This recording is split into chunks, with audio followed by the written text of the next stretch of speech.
Hi hello ನಮಸ್ತೆ welcome to ನಿಮ್ಮ Basavaraju YouTube channel.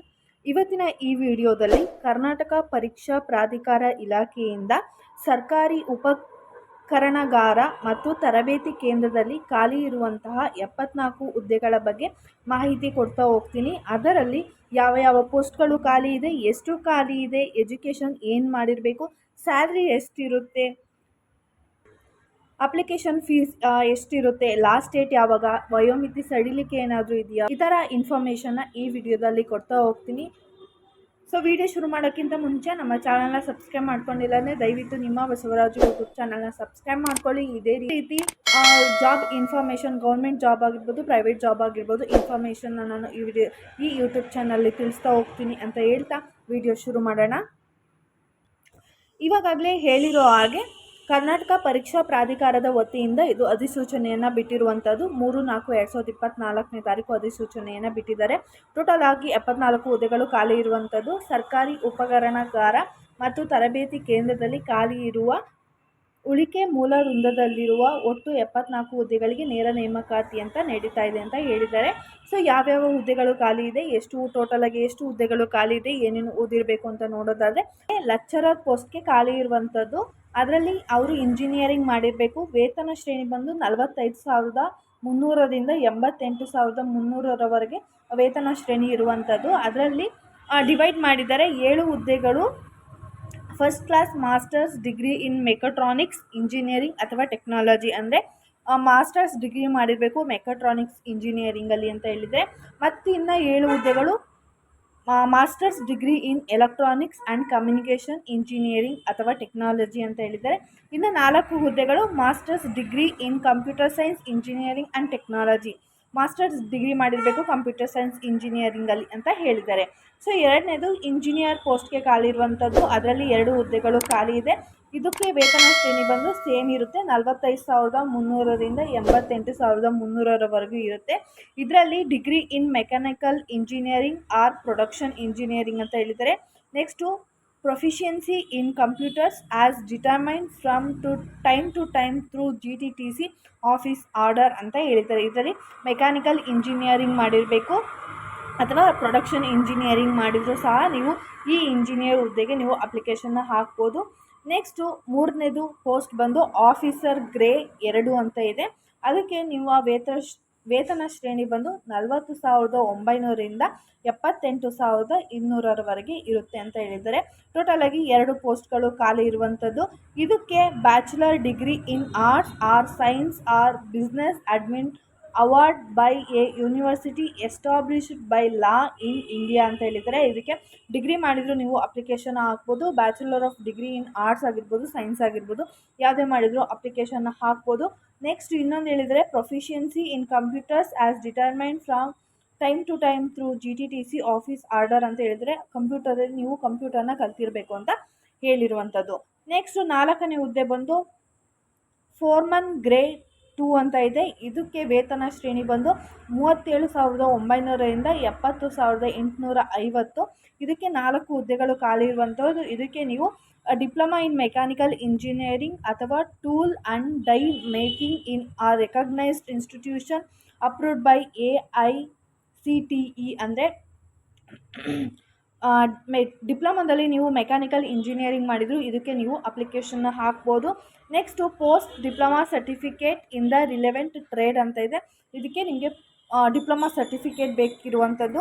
Next ಕಂಪ್ಯೂಟರಲ್ಲಿ ನೀವು ಪ್ರೊಫಿಷಿಯನ್ಸಿ ಆಗಿರಬೇಕು as determined from time to time through GTTC office order. Next ನಿಮಗೆ ಇಲ್ಲಿ ಎಕ್ಸ್ಪೀರಿಯನ್ಸ್ ಕೇಳಿದ್ದಾರೆ. Minimum 2 years experience as shop supervisor in a reputed tool room or press shop or plastic molding shop or die casting foundry ಅಂತ ಹೇಳಿದರೆ. ನೀವು Foreman grade 2 ಹುದ್ದೆಗೆ ನಿಮಗೆ experience ಕೇಳಿದ್ದಾರೆ. ಅದು 2 ವರ್ಷದ ಎಕ್ಸ್ಪೀರಿಯನ್ಸ್ ಕೇಳಿದ್ದಾರೆ. ಶಾಪ್ ಸೂಪರ್ವೈಸರ್ ಆಗಿ ನೀವು ಟೂಲ್ ರೂಮಲ್ಲಿ ಅಥವಾ ಪ್ರೆಸ್ ಶಾಪಲ್ಲಿ ಅಥವಾ ಪ್ಲಾಸ್ಟಿಕ್ ಮೋಲ್ಡಿಂಗ್ ಶಾಪಲ್ಲಿ ಅಥವಾ ಡೈ ಕ್ಯಾಸ್ಟಿಂಗ್ ಫೌಂಡ್ರಲ್ಲಿ ನೀವು ವರ್ಕ್ ಮಾಡಿರಬೇಕು ಅಂತ ಹೇಳಿರುವಂಥದ್ದು. ನೆಕ್ಸ್ಟು 5ನೇ ಹುದ್ದೆ ಬಂದು ಇನ್ಸ್ಟ್ರಕ್ಟರ್ ಗ್ರೇಡ್ 1 ಅಂತ ಇದೆ. ಇದಕ್ಕೆ ಸ್ಯಾಲ್ರಿ ಬಂದು 30,350ರಿಂದ 58,250ವರೆಗೂ ನಿಮಗೆ ವೇತನ ಕೊಡ್ತಾ ಇದ್ದಾರೆ. ಇದರಲ್ಲಿ ನಿಮಗೆ 7 ಹುದ್ದೆಗಳು ಖಾಲಿ ಇರುವಂಥದ್ದು. ಇದಕ್ಕೆ ಎಜುಕೇಷನ್ ಏನು ಮಾಡಿರಬೇಕು ಅಂದರೆ diploma in tool and die making from GTTC R diploma in tool and die making awarded by recognised institution approved by AICTE. ಇದಕ್ಕೆ ನೀವು ಟೂಲ್ ಆ್ಯಂಡ್ ಡೈ ಮೇಕಿಂಗಲ್ಲಿ ನೀವು ಡಿಪ್ಲೊಮಾನ ಮಾಡಿರಬೇಕು ಅಂತ ಹೇಳಿರುವಂಥದ್ದು. ನೆಕ್ಸ್ಟು 6ನೇ ಹುದ್ದೆ ಬಂದು ಟೆಕ್ನಿಷಿಯನ್ ಗ್ರೇಡ್ 2 ಅಂತ ಇದೆ. ಇದಕ್ಕೆ ಸಹ 30,350ರಿಂದ 58,250ವರೆಗೆ ನಿಮಗೆ ವೇತನ ಕೊಡ್ತಾ ಇದ್ದಾರೆ. ಇದಕ್ಕೂ ಸಹ 7 ಪೋಸ್ಟ್ಗಳು ಖಾಲಿ ಇರುವಂಥದ್ದು. ಇದಕ್ಕೂ ಸಹ diploma in tool and die making from GTTC ಅಥವಾ diploma in tool and die making awarded by recognised institution approved by AICTE ಅಂತ ಹೇಳಿದ್ದಾರೆ. ಇದಕ್ಕೂ ಸಹ ನೀವು tool and die making in ಡಿಪ್ಲೊಮಾದನ್ನು ನೀವು ಕಂಪ್ಲೀಟ್ನ ಮಾಡಿರಬೇಕು. ಇನ್ನು 7ನೇ ಹುದ್ದೆ ಬಂದು ಇನ್ಸ್ಟ್ರಕ್ಟರ್ ಗ್ರೇಡ್ 2. ಈ ಹುದ್ದೆಗೆ 27,650ರಿಂದ 52,650ವರೆಗೂ ವೇತನ ಕೊಡ್ತಾ ಇದ್ದಾರೆ. ಇದಕ್ಕೆ 5 ಹುದ್ದೆಗಳು ಖಾಲಿ ಇರುವಂಥದ್ದು. ಇದಕ್ಕೆ ಏನು ಓದಿರಬೇಕು ಅಂತ ನೋಡೋದಾದರೆ diploma in electronics and communication engineering awarded by recognised institution approved by AICTE. ನೀವು E&C ಡಿಪ್ಲೊಮಾದಲ್ಲಿ E&C ಮಾಡಿದರೆ ನೀವು ಈ ಹುದ್ದೆಗೆ ನೀವು ಅಪ್ಲಿಕೇಶನ್ನ ಹಾಕ್ಬೋದಾಗಿರುತ್ತೆ. ನೆಕ್ಸ್ಟು 8ನೇ ಹುದ್ದೆ ಬಂದು ಟೆಕ್ನಿಷಿಯನ್ ಗ್ರೇಡ್ 3 ಅಂತ ಇದೆ. ಇದಕ್ಕೆ ನಿಮಗೆ 27,650ರಿಂದ 52,650ರವರೆಗೆ ನಿಮಗೆ ಸ್ಯಾಲ್ರಿನ ಕೊಡ್ತಾ ಇದ್ದಾರೆ.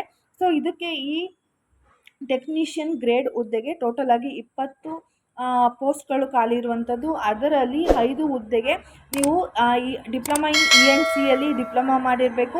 ನೆಕ್ಸ್ಟು ಕಂಪ್ಯೂಟರ್ನ ನೀವು ಕಲ್ತಿರಬೇಕು ಅಂತ ಹೇಳಿದ್ದಾರೆ. ಇನ್ನು 4 ಹುದ್ದೆಗಳಿಗೆ diploma in electrical and electronics engineering ನೀವು ಡಿಪ್ಲೊಮಾದಲ್ಲಿ E&E ಮಾಡಿದರೆ ನೀವು ಈ ಹುದ್ದೆಗೆ ನೀವು ಅಪ್ಲಿಕೇಶನ್ನ ಹಾಕ್ಬೋದು. ಇನ್ನು 7 ಹುದ್ದೆಗಳು ಡಿಪ್ಲೊಮಾ ಇನ್ ಮೆಕಾಟ್ರಾನಿಕ್ಸಲ್ಲಿ ನೀವು ಡಿಪ್ಲೊಮಾ ಮಾಡಿದರೆ ಈ ಹುದ್ದೆಗೆ ಅಪ್ಲಿಕೇಶನ್ನ ಹಾಕ್ಬೋದು. ಇನ್ನು 4 ಹುದ್ದೆಗಳು ಡಿಪ್ಲೊಮಾ ಇನ್ ಕಂಪ್ಯೂಟರ್ ಸೈನ್ಸಲ್ಲಿ ನೀವು ಡಿಪ್ಲೊಮಾನ ಮಾಡಿದರೆ ನೀವು ಈ ಹುದ್ದೆಗೆ ಟೆಕ್ನಿಷಿಯನ್ ಹುದ್ದೆಗೆ ಅಪ್ಲಿಕೇಶನ್ನ ಹಾಕ್ಬೋದು. ಇದಕ್ಕೆ 4 ಪೋಸ್ಟ್ಗಳು ಖಾಲಿ ಇರುವಂಥದ್ದು.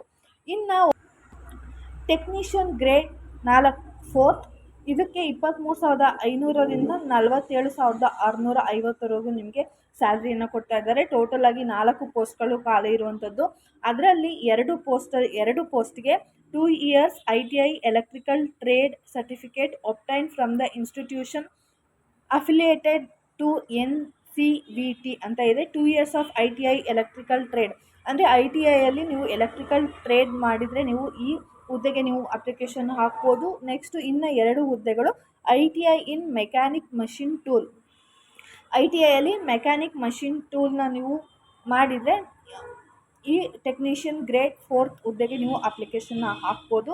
ಇನ್ನು 10ನೇದು ಬಂದು ಅಸಿಸ್ಟೆಂಟ್ ಗ್ರೇಡ್ 2. ಇದಕ್ಕೆ 27,650ರಿಂದ 52,650ರವರೆಗೆ ನಿಮಗೆ ಸ್ಯಾಲ್ರಿಯನ್ನು ಕೊಡ್ತಾ ಇದ್ದಾರೆ. ಟೋಟಲ್ ಆಗಿ 5 ಹುದ್ದೆಗಳು ಖಾಲಿ ಇರುವಂಥದ್ದು. ಇದಕ್ಕೆ ಎಜುಕೇಷನ್ ಏನು ಮಾಡಿರಬೇಕು ಅಂತ ನೋಡೋದಾದರೆ degree in arts or commerce or science or diploma in secretarial practice ಅಥವಾ ಮಾಡರ್ನ್ ಆಫೀಸ್ ಪ್ರಾಕ್ಟೀಸ್ ಅಥವಾ ಕಮರ್ಷಿಯಲ್ ಪ್ರಾಕ್ಟೀಸ್ ಅಥವಾ ಬಿಸ್ನೆಸ್ ಮ್ಯಾನೇಜ್ಮೆಂಟ್. ನೀವು ಡಿಗ್ರಿ ಮಾಡಿದರೆ ಡಿಗ್ರಿಯಲ್ಲಿ BA ಆಗಿರ್ಬೋದು, BCom ಆಗಿರ್ಬೋದು, BSc ಆಗಿರ್ಬೋದು, ನೀವು ಏನೇ ಮಾಡಿದರೂ ಅಸಿಸ್ಟೆಂಟ್ ಗ್ರೇಡ್ 2 ಹುದ್ದೆಗೆ ನೀವು ಅಪ್ಲಿಕೇಶನ್ ಹಾಕ್ಬೋದು. ಟೋಟಲ್ ಆಗಿ 5 ಹುದ್ದೆಗಳು ಖಾಲಿ ಇರುವಂಥದ್ದು. ಸೊ ಟೋಟಲ್ ಆಗಿ 74 ಹುದ್ದೆಗಳು ಖಾಲಿ ಇರುವಂಥದ್ದು. ಅದರಲ್ಲಿ ಯಾವ್ಯಾವು ಅಂತ ನಾನು ಇವಾಗಲೇ ತಿಳಿಸ್ತಾ ಹೋಗಿದ್ದೀನಿ. ಸೊ ನೆಕ್ಸ್ಟ್ ನೋಡೋದಾದರೆ ವಯೋಮಿತಿ ಎಷ್ಟಿರಬೇಕು, ಕನಿಷ್ಠ ಎಷ್ಟಿರಬೇಕು, ಗರಿಷ್ಠ ಎಷ್ಟಿರಬೇಕು ಅಂತ ನೋಡೋದಾದರೆ ಈಗ ಇದರಲ್ಲಿ ಡಿವೈಡ್ ಮಾಡಿದ್ದಾರೆ. ಕನಿಷ್ಠ 18 ವರ್ಷಗಳು, ಗರಿಷ್ಠ ಎಷ್ಟು ವರ್ಷಗಳು ಅಂತ. ಈಗ ಲೆಕ್ಚರರ್ ಹುದ್ದೆಗೆ ಅಂದರೆ ಇಂಜಿನಿಯರಿಂಗ್ ಲೆಕ್ಚರರ್ ಹುದ್ದೆಗೆ ಕನಿಷ್ಠ 18 ವರ್ಷಗಳಾಗಿರಬೇಕು. ನೆಕ್ಸ್ಟು ಗರಿಷ್ಠ ಎಷ್ಟೆಷ್ಟಾಗಿರಬೇಕು ಅಂತ ನೋಡ್ತಾ ಹೋದರೆ ಲೆಕ್ಚರರ್ ಆಗಿರ್ಬೋದು, instructor grade 1, technician grade 2, instructor grade 2, next technician grade 4, next assistant grade 2 ಇಷ್ಟು ಹುದ್ದೆಗೆ ಕನಿಷ್ಠ 18 ವರ್ಷ ಆಗಿರಬೇಕು. ಗರಿಷ್ಠ ಸಾಮಾನ್ಯ ಅರ್ಹತೆಯ ಅಭ್ಯರ್ಥಿಗಳಿಗೆ 27 ವರ್ಷ ಮೀರಿರಬಾರದು. ಪ್ರವರ್ಗ 2A, 2B, 3A, 3B ಅಭ್ಯರ್ಥಿಗಳಿಗೆ 30 ವರ್ಷ ಮೀರಿರಬಾರದು. ಪರಿಶಿಷ್ಟ ಜಾತಿ, ಪರಿಶಿಷ್ಟ ಪಂಗಡ, ಪ್ರವರ್ಗ 1 ಮತ್ತು ಮಾಜಿ ಸೈನಿಕ ಮೀಸಲಾತಿ ಅಭ್ಯರ್ಥಿಗಳಿಗೆ 32 ವರ್ಷ ಮೀರಿರಬಾರದು ಅಂತ ಹೇಳಿದ್ದಾರೆ. Next engineer officer grade 2, Foreman grade 2, technician grade 3 ಈ ಹುದ್ದೆಗೆ ಕನಿಷ್ಠ 21 ವರ್ಷಗಳು ಆಗಿರಬೇಕು. ಗರಿಷ್ಠ ವಯೋಮಿತಿ ನೋಡೋದಾದರೆ ಸಾಮಾನ್ಯ ಅರ್ಹತೆಯ ಅಭ್ಯರ್ಥಿಗಳಿಗೆ 27 ವರ್ಷಗಳು ಮೀರಿರಬಾರದು. ಪ್ರವರ್ಗ 2A, 2B, 3A, 3B ಅಭ್ಯರ್ಥಿಗಳಿಗೆ 30 ವರ್ಷಗಳು ಮೀರಿರಬಾರದು. ಪರಿಶಿಷ್ಟ ಜಾತಿ, ಪರಿಶಿಷ್ಟ ಪಂಗಡ, ಪ್ರವರ್ಗ 1 ಮತ್ತು ಮಾಜಿ ಸೈನಿಕ ಮೀಸಲಾತಿಯ ಅಭ್ಯರ್ಥಿಗಳಿಗೆ 32 ವರ್ಷ ಮೀರಿರಬಾರದು ಅಂತ ಹೇಳಿದ್ದಾರೆ. ಸೊ ನೀವೇನಾದರೂ 18 ವರ್ಷದಿಂದ ಅಥವಾ 21 ವರ್ಷ 32 ವರ್ಷದ ಒಳಗಿದ್ದರೆ ನೀವು ಈ ಹುದ್ದೆಗಳಿಗೆ ಅಪ್ಲಿಕೇಶನ್ನ ಹಾಕ್ಬೋದು. ಈ ಹುದ್ದೆಗಳಿಗೆ ಅಪ್ಲಿಕೇಶನ್ ಹಾಕಬೇಕು ಅಂದರೆ ಎಕ್ಸಾಮ್ ಫೀಸ್ ಎಷ್ಟಿರುತ್ತೆ ಅಂತ ನೋಡೋದಾದರೆ ಸಾಮಾನ್ಯ ಅರ್ಹತೆ ಮತ್ತು ಇತರ ಪ್ರವರ್ಗಗಳು ಅಂದರೆ ಪ್ರವರ್ಗ 2A, 2B, 3A, 3B ಅಭ್ಯರ್ಥಿಗಳಿಗೆ 750 ಅಪ್ಲಿಕೇಶನ್ ಫೀಸ್ ಇರುವಂಥದ್ದು. ನೆಕ್ಸ್ಟು ಪರಿಶಿಷ್ಟ ಜಾತಿ, ಪರಿಶಿಷ್ಟ ಪಂಗಡ, ಪ್ರವರ್ಗ 1 ಮತ್ತು ಮಾಜಿ ಸೈನಿಕ ಅಭ್ಯರ್ಥಿಗಳಿಗೆ 500 ರೂಪಾಯಿ ಶುಲ್ಕ ಇರುವಂಥದ್ದು. ವಿಕಲಚೇತನ ಅಭ್ಯರ್ಥಿಗಳಿಗೆ 250 ರೂಪಾಯಿ ಅಪ್ಲಿಕೇಶನ್ ಫೀಸ್ ಇರುವಂಥದ್ದು. ಇನ್ನೊಂದು ಹೇಳಿದರೆ ಇಲ್ಲಿ ಪಾವತಿಸಿದ ಶುಲ್ಕವನ್ನು ಹಿಂದಿರಿಸಲಾಗುವುದಿಲ್ಲ ಅಂತಲೂ ಸಹ ಹೇಳಿರುವಂಥದ್ದು. ಇನ್ನೊಂದು ಹೇಳಿದರೆ ವಿಕಲಚೇತನ ಅಭ್ಯರ್ಥಿಗಳಿಗೆ ಶುಲ್ಕ ವಿನಾಯಿತಿ ಇದೆ. 40%ಕ್ಕಿಂತ ಹೆಚ್ಚು ಅಂಗವಿಕಲತೆ ಹೊಂದಿರುವವರು ಮತ್ತು ಅದಕ್ಕೆ ಸಂಬಂಧಿಸಿದ ಎಲ್ಲ ವೈದ್ಯಾಧಿಕಾರಿಗಳಿಂದ ಪ್ರಮಾಣಪತ್ರ ಹೊಂದಿರುವವರು. 40%ಕ್ಕಿಂತ ಜಾಸ್ತಿ ಅಂಗವಿಕಲತೆ ಹೊಂದಿದ್ದರೆ ಅವರಿಗೆ ಜಿಲ್ಲಾ ವೈದ್ಯಾಧಿಕಾರಿಗಳಿಂದ ಪ್ರಮಾಣಪತ್ರವನ್ನು ಅವರು ಹೊಂದಿರಬೇಕು ಅಪ್ಲಿಕೇಶನ್ ಹಾಕಬೇಕಾದ್ರೆ ಅಂತ ಹೇಳಿದ್ದಾರೆ. ಸೊ ಇನ್ನು ಅರ್ಜಿ ಸಲ್ಲಿಸಲು ಪ್ರಾರಂಭದ ದಿನಾಂಕ ಮತ್ತು ಕೊನೆಯ ದಿನಾಂಕ ನೋಡೋದಾದರೆ ಇವಾಗಲೇ ಪ್ರಾರಂಭದ ದಿನಾಂಕ ಇನ್ನು ಅಪ್ಲಿಕೇಶನ್ ಹಾಕೋದಕ್ಕೆ ಸ್ಟಾರ್ಟ್ ಆಗಿಲ್ಲ. 19/4/2024 ಅಂದರೆ ಇನ್ನು 2-3 ದಿನದೊಳಗೆ ಅಪ್ಲಿಕೇಶನ್ ಹಾಕೋದಕ್ಕೆ ಸ್ಟಾರ್ಟ್ ಆಗುತ್ತೆ. 19/4/2024 ಬೆಳಗ್ಗೆ 11:30ರಿಂದ ಸ್ಟಾರ್ಟ್ ಆಗುತ್ತೆ. ಆನ್ಲೈನ್ ಮುಖಾಂತರ ಅರ್ಜಿ ಸಲ್ಲಿಸಲು ಕೊನೆಯ ದಿನಾಂಕ 18/5/2024 ರಾತ್ರಿ 11:59ರವರೆಗೆ ನಿಮಗೆ ಕಾಲಾವಕಾಶ ಇರುತ್ತದೆ. ಶುಲ್ಕವನ್ನು ಪಾವತಿ ಮಾಡಲು ಕೊನೆಯ ದಿನಾಂಕ ಬಂದು 19/5/2024 ಲಾಸ್ಟ್ ಡೇಟ್ ಆಗಿರುತ್ತೆ. ಸೊ ಇನ್ನೂ ಸ್ಟಾರ್ಟ್ ಆಗಿಲ್ಲ. 19ನೇ ತಾರೀಕು ಸ್ಟಾರ್ಟ್ ಆಗುತ್ತೆ. ಮುಂದಿನ ತಿಂಗಳು ಮೇ 18ನೇ ತಾರೀಕು ಇದಕ್ಕೆ ಲಾಸ್ಟ್ ಡೇಟ್ ಆಗಿರುತ್ತೆ. ಯಾರಾದರೂ ಅಪ್ಲಿಕೇಶನ್ ಹಾಕೋದಾದರೆ ನೀವು http://kea.karnataka.nic.in ವೆಬ್ಸೈಟಲ್ಲಿ ನೀವು ಅಪ್ಲಿಕೇಶನ್ನ ಹಾಕ್ಬೋದು. ನಾನು ಈ ಅಧಿಸೂಚನೆಯ ಲಿಂಕ್ನ ನಾನು ಡಿಸ್ಕ್ರಿಪ್ಷನಲ್ಲಿ ಹಾಕಿರ್ತೀನಿ ಮತ್ತು ಈ ಅಫಿಷಿಯಲ್ ವೆಬ್ಸೈಟ್ ಲಿಂಕ್ನು ಸಹ ನಾನು ಡಿಸ್ಕ್ರಿಪ್ಷನಲ್ಲಿ ಹಾಕಿರ್ತೀನಿ. ಯಾರಾದರೂ ಈ ಹುದ್ದೆಗೆ ನೀವು ಅಪ್ಲಿಕೇಶನ್ ಹಾಕಬೇಕು ಅಂತ ಇದ್ದೀರಾ ಅಂದರೆ ಇಂಜಿನಿಯರಿಂಗ್ ಮಾಡಿದವರು, ಡಿಪ್ಲೊಮಾ ಮಾಡಿದ್ರು ಮತ್ತು ಡಿಗ್ರಿ ಮಾಡಿದವರು ಯಾರಾದರೂ ಇದ್ದರೆ ಅಪ್ಲಿಕೇಶನ್ ಹಾಕಬೇಕು ಅಂತ ಇದ್ದರೆ ದಯವಿಟ್ಟು ಅಪ್ಲಿಕೇಶನ್ ಹಾಕಿ. ಡಿಸ್ಕ್ರಿಪ್ಷನಲ್ಲಿ ಲಿಂಕ್ನ ಕೊಟ್ಟಿರ್ತೀನಿ. ಅಂಥವ್ರು ನಮ್ಮ ಚಾನಲ್ನ ಸಬ್ಸ್ಕ್ರೈಬ್ ಮಾಡ್ಕೊಂಡಿಲ್ಲ ದಯವಿಟ್ಟು ನಮ್ಮ ಚಾನಲ್ನ ಸಬ್ಸ್ಕ್ರೈಬ್ ಮಾಡ್ಕೊಳ್ಳಿ. ದಯವಿಟ್ಟು ನಿಮ್ಮ ಬಸವರಾಜು ಯೂಟ್ಯೂಬ್ ಚಾನಲ್ನ ಸಬ್ಸ್ಕ್ರೈಬ್ ಮಾಡ್ಕೊಳ್ಳಿ ಅಂತ ಹೇಳ್ತಾ ಧನ್ಯವಾದಗಳು.